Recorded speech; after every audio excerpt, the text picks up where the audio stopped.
人的在不同的阶段，它的需求是不一样的。那么车企在发展的不同阶段呢，它做出来的东西也是不一样的。这台呢是极狐的阿尔法 S5，这台车可以说是极狐真正意义上的第一台轿车。那之前那台极狐阿尔法 S， 其实它是有一点掀背造型的那种感觉的，并不是那么的纯粹。这台车核心关键点是什么呢？它有708公里的一个超长续航，在 LTC 标准下，另外它是全域800伏高压架构的，它还有3.7秒的100公里加速，再加上0.1925的风阻系数。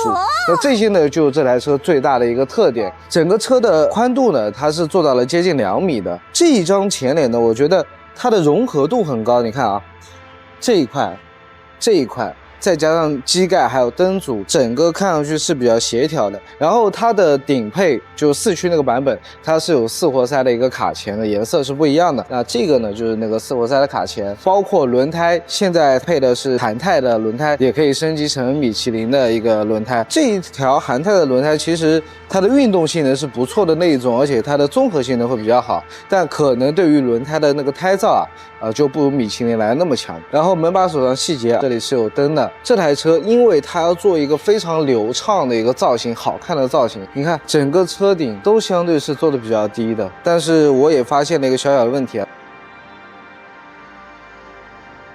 座椅目前我还可以把它往下再调一点我把它调到最低，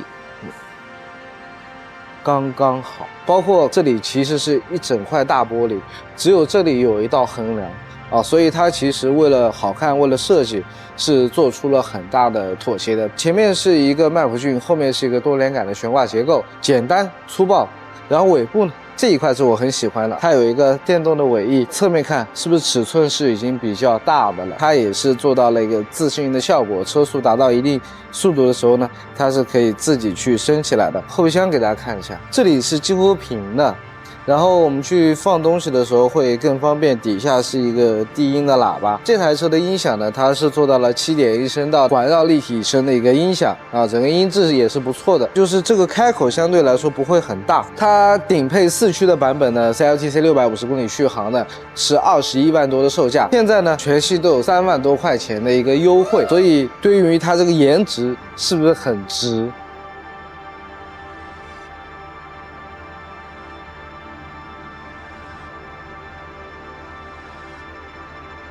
这台车内饰最大的特点，可能就是它面前有一个68英寸的 AR HUD 的一个抬头显示。虽然我个人不太喜欢抬显，但这个抬显看着的感觉确实是比较爽的那一种。然后车厢里面呢，我觉得整体的氛围营造的还是比较好，简单，然后又偏点运动，还会有一点点小质感的。包括你看，连这里都会有氛围灯的灯带，50瓦的无线快充，底下有一个不错的储物空间，整个车厢里的通透感其实做得很好。它这一块可能会低，但它尽可能把窗线给压低了，所以我两边的视野，包括前方的视野，都可以获得一个比较好的体验。车机呢是用到了一个815的芯片，基本的一些流畅度这些是完全没有任何问题的。大家看到我身后发光的感觉了吗？来源于就是它后面一整块大玻璃。刚刚我前面讲过，唯一的横梁就在这个位置，会有一个灯带的设计。这个设计我觉得是蛮好的就是有一种素雅的高级感现在就讲究这一种感觉嘛。前排座椅、后排座椅呢，其实它都是做的比较柔软、很舒服的那一种。这辆车我也不知道为什么它并没有太多的去照顾到中间这位乘客，比方说他的头枕就是一个很矮的他没有办法去升高，特地的没有去给他做一个比较相对有形式或者说会舒服一点的头枕。然后座椅呢也是只留了这么一块区域，所以这个中间这个座位的舒适度呢，肯定是不如两边的，但两边的乘客呢，他确实可以坐得比较舒服。前面还不是我的驾驶座子因为前面是有一个舒适进入效果。如果说是20岁的我呢对于这辆车肯定是爱不释手，所以我会感觉这个车非常适合年轻人，但对于我来说呢，好像没有那么的迫切的想要拥有它的一个感觉了当然，就差不多的价位，你也可以去选择一台 SUV。我们去看一下另外一台。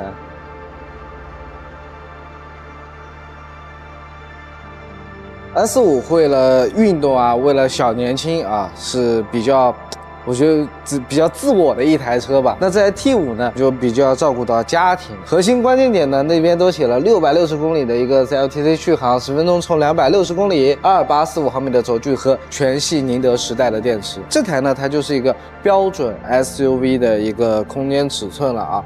然后里面的这个配色，我觉得也是比较温馨的那一种。它的座椅呢，同样是做的比较舒服的。这里的储物空间也很大，中间一个岛台的设计，后排的空间也是做的很大的一个空间，包括这个尾箱也是一样，一个巨大的尾箱。